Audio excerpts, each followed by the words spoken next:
This week we have seen the end of a era in the form of Nelson Mandela's death. The significance of his life is not just political. Of course, politically, it's of great significance to that nation. But as a man, we have seen very few men like that in the last century. And as many of you who do not know the history of this nation's freedom struggle, even India's freedom struggle was incubated in South Africa. It is a certain affront to Mahatma Gandhi's dignity which the apartheid regime delivered, which ignited India's spiritual movement in a big way. It's unfortunate that injustice, subjugation,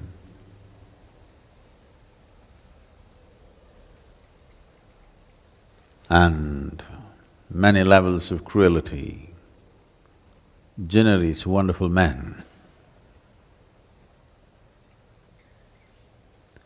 We have to find a way, which is what is our effort, to generate such men when there is no strife, when there is no subjugation, when there is no injustice. We should incubate such men in joy, in celebration. But largely societies have failed to do that.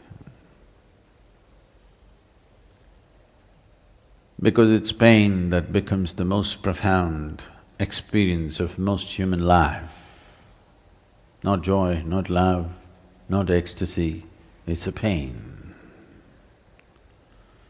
It's the profoundness of that experience which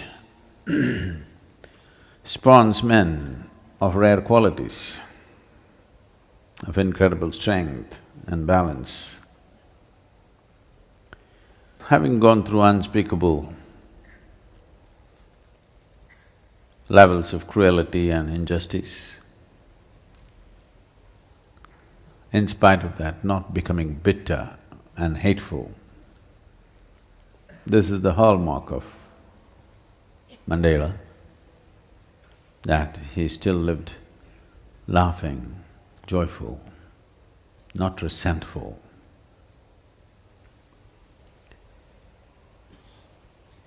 That takes a certain quality for a man to do that. Small things that happen to people, they remember forever and they're resentful for their whole life, for little things, not imparted by some cruel regime. Small things that parents did to children, they remember and are resentful till the end of their life. The end of his life must be a reminder for every one of us that you shouldn't stand in a line of resentful people. You should stand alone in true freedom. Freedom doesn't come because of political processes or economic processes. Freedom comes when nobody can incite an unnecessary quality in you, no matter what they do.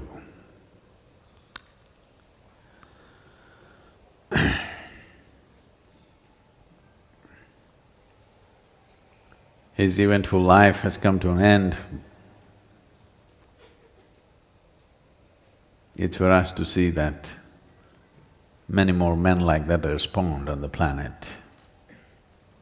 not necessarily in the kind of situations that he was molded. A spiritual process means just that the outside situations need not drive you. Outside situations do not mold you. You don't have to be whipped by the world to be at your best. You're willing to whip yourself to be at your best. When it's self-driven, we call it spiritual. When it's driven by somebody, it becomes slavery.